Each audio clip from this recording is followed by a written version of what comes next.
Hello, ladies and gentlemen. Once again, this is Jeremy Smith. Long time no see, guys. Sorry, this time of year gets a little bit crazy. It is Thanksgiving today, so happy Thanksgiving if you're in the United States. But I am making videos because work never stops. Anyways, hopefully in the not so distant future, we'll get back on our regular schedule. We'll have a lot more videos being uploaded, and there won't be as much of a lull. Anyways, though, today I'm going to talk to you guys about something that I get a lot of questions about, especially this time of year, because right now it's the time when a lot of people, they've been using their smartphone all year, they've been using their old, point and shoot camera all year or whatever, and they're thinking, okay, it is time for me to get a real camera. Now, over the years, I've taught a lot of different people with a lot of different types of cameras, and I remember seeing people transition from their smartphones to their, brand new mirrorless camera or brand new DSLR in the future, and there'd be this huge wow factor. They'd take that picture and they'd say, man, my goodness, it's so much better. But the thing is, as time has gone by, I've noticed that, of course, technology it's gotten pretty similar across all these devices. I mean, I'm not one of those snobby photographers that says that, a smartphone isn't a valid camera. I mean, the smartphones today are pretty darn good. There's a lot of similar tech being used and all. So a lot of people really wonder, exactly what am I getting if I get a larger real camera? Why would I want to do that? Now, there's a lot of things that change on interchangeable lens cameras compared to point and shoots and compared to smartphones. I'm not going to go through all those things in one video. That would just be too long. But I'm going to center in on one big area of image quality. Now, the thing is, if you take photographs under what I like to call favorable conditions, in very good lighting conditions, it's a nice, beautiful, sunny day outside, and you're in the right spot, and the weather's nice, and you're taking photos, it's probably not going to make a huge difference to most people if they use a smartphone or if they use a DSLR, or if they use a mirrorless camera, or if they use, any camera at that point, because they're not going to see a huge difference under those very favorable circumstances. Now, if you go and take photographs of your kids opening presents in low light, or if you go and take photos at a concert or indoor party or anything like that, in a museum with no flash, those are going to be times when, frankly, you're going to find that your smartphone sucks, okay? And your old point and shoot sucks too. It's not going to be pretty. Now, this low light aspect of photography is like one of the holy grails of photography. That's why photographers fork over tons of money for higher end gear to be able to shoot under those conditions. As a wedding photographer, I have to shoot under some very tough conditions. Sometimes I get crazy demands put on me. I can't be seen. I can't be heard sometimes. I can't use flash during the ceremony. I've even photographed weddings where I was told that I couldn't even be inside the sanctuary when the ceremony was going on. And I was thinking, how is that going to work, So I've shot under some very uncontrollable situations.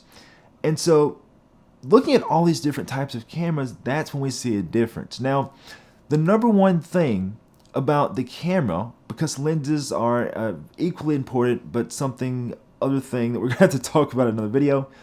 But as far as talking about the camera itself, the biggest thing that affects the quality of images you get out of the camera in those unfavorable situations is going to be the size of the image sensor in the camera. Now, the image sensor is what's in your camera in place of film. And basically, the image sensor captures all the light, and some cameras have teeny tiny sensors, some cameras have ginormous sensors, and the cameras with larger sensors generally capture more light in low light conditions, and you get a better quality picture. Now, a little disclaimer here. Technology is constantly evolving, and so as time goes on, the camera companies have come out with lots of cool technologies to allow them to wring more performance out of smaller image sensors. However, if we're looking at an image sensor from the same generation, if we look at a big version of it and a small version of it, the big version's going to do better. Point blank. Now, if I get the latest, a latest camera like, a Sony A9 Mark V, which is one of the test cameras I use for this video, and I compare it to an old school DSLR. If I get one of my older cameras down off the shelf back here, like my Nikon D80, and I put it up against the RX100V, even though the D80 has a larger sensor, the RX100V is still going to smoke it because the technology has evolved so much since then. But for the sake of this test, I used the iPhone 7 Plus, I used the RX100V, I used the Sony A6500, and I used the Sony A9. All these cameras came out within about the last year and a half, so they're all current enough to where they're going to be made using similar technology. Now, with the iPhone, it has the smallest image sensor. It has a 1 in 2.3 inch sensor size. It's a sensor that's basically roughly the size of the average adult's pinky nail. It's pretty tiny. Moving up from there, we have a camera like the RX100V using what's called a 1 inch sensor, so it's slightly larger. Then we have the A6500. It uses what's called an APS-C size sensor. This is the most common sensor size in interchangeable lens cameras. This is what most mirrorless cameras, and well, not so much mirrorless. Mirrorless have a few other sensor sizes, but this is what most DSLR cameras on the market use. So if you look at a $500 Rebel, if you look at a $2,000 7D Mark II, both those cameras have the same sensor size. So this covers a pretty wide range of uses. And lastly, we have so-called full-frame sensors. And the reason we use the term full-frame is because in digital photography, for some odd reason, 35mm film is kind of considered to be like the main comparison tool. And so if we think about something being full-frame, it's full 35mm. And so that's kind of where that comes from. APS-C is about half that size. So we're going to take a look at all these different cameras. Now, actually, we're going to take a look at their images. We've talked about the cameras in other videos. But if we take a look at these different images here, I wanted to make everything as even as possible. So I shot all these cameras in RAW. A lot of cameras do, not a lot, but all cameras do a lot of processing internally whenever they make their JPEG files. I wanted to circumvent that and try to make things as even as possible. So I shot all these cameras in RAW, and I processed all the images in Lightroom. I equalized the exposure in a few of the frames that I'll point out later, but for the most part, I left everything in the default settings and exported. Now, if we look at something like the iPhone, starting out, we're doing pretty good. I mean, if you look at the images shot at low ISO, and speaking of ISO, ISO is going to be like our film speed equivalent. So what ends up happening is, as we start using a camera in lower light conditions, the camera adjusts this ISO value, which is basically like film speed. It's like film, like 800 speed film versus 200 versus 400 in a film camera. Digital cameras increase the amplification of the electronics inside the camera. Whenever you do this, though, you end up causing more noise and graininess in your pictures. And so that's why we have much less image quality. Now, if we shoot at this lower ISO setting under very good lighting conditions, you'll notice that the iPhone and some of the other cameras look pretty similar. But when we start talking about raising that ISO setting to accommodate more low light shooting under less than favorable conditions, that's when we start seeing a bigger difference between the cameras. The cameras with the larger image sensor end up faring better because their larger sensor means they're more effective at gathering more light. More light means they get a cleaner electronic signal. A cleaner electronic signal results in less graininess and less noise when said signal gets amplified. It basically works like that. Now, I shot a lot of images initially under more ideal lighting conditions, but I just used the higher sensitivity setting. Using that higher sensitivity setting alone doesn't result in the most amount of graininess and noise in your pictures. The graininess and noise also comes from having a low quantity of light. So I switched to my now somewhat infamous kitchen pantry scene, and it's under, much lower light conditions, and I shot the same images there. But you guys see that there's a huge difference, once again, in these images. Going from about the 100 ISO setting, lower setting means less sensitive to light, which translates into better image quality, but it means that you can't take pictures in low light as well.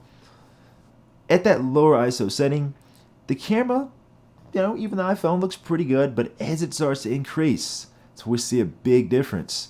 Going up to even 1600 ISO on some of these cameras results in pretty similar quality to the 100 ISO on the iPhone. And once we get to 1600 on the iPhone, it's completely unusable, whereas the other cameras have varying degrees of usability. Now, you'll notice that there's a little bit of a diminishing return effect here. We have a pretty wide range of cameras here, price-wise. I consider an iPhone to be pretty expensive too as far as devices go. Most of the iPhones now are hovering right around the $1,000 price point. The Sony A9 is also about $1,000 USD. The A6500 without a lens, I believe, goes for about $1,400 USD. And the Sony A9 without a lens goes for $4,500 USD. Now, I spoke about how APS-C is a good happy medium. As it turns out, it ends up being a good happy medium in terms of price to performance ratio as well. If you guys look at the images from the A6500, they are phenomenal. If you want to be able to get the best quality images, looking at that mid-range DSLR to entry-level DSLR mirrorless camera is going to be like the best sort of range to look at. You can get a lot of camera for even $500 these days. Remember that even entry-level cameras like a Rebel T5 or T6 or a Nikon D3400, remember those cameras also still use this APS-C size sensor. So if you don't have a need to put the camera in your pocket like an ARX105, by all means, get something like an A6500 or a Rebel T6 or D3400.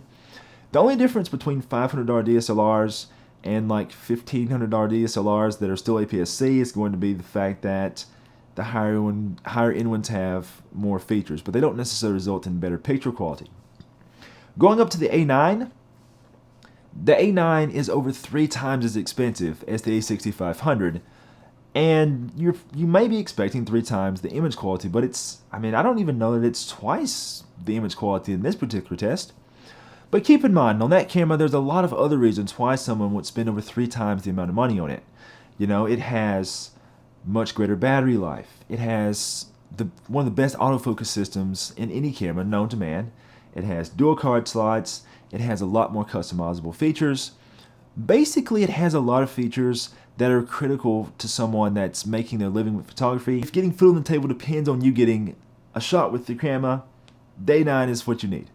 Otherwise, picture quality wise alone is not a reason to buy that camera. There's other things about it. So, my goodness, I think I achieved this in one take. Maybe. We'll have to see how it goes in editing. Write me in the comments below. Let me know what you think. I'm going to be putting the link to these photographs as well in the description so you guys can take a look. Give me some feedback. I always appreciate hearing all the feedback. This is a topic I wanted to open up for discussion today, but it's definitely something that we'll be discussing in more detail in future videos. Don't forget to follow me on all the popular social media channels. I am known as Photog J the Great. Yes, that's my name. I have nothing else to say about that. Don't forget to check out Bedford Cameron video as well if you guys would like to purchase any of the cameras mentioned or any other cameras for that matter. They stock a wide range.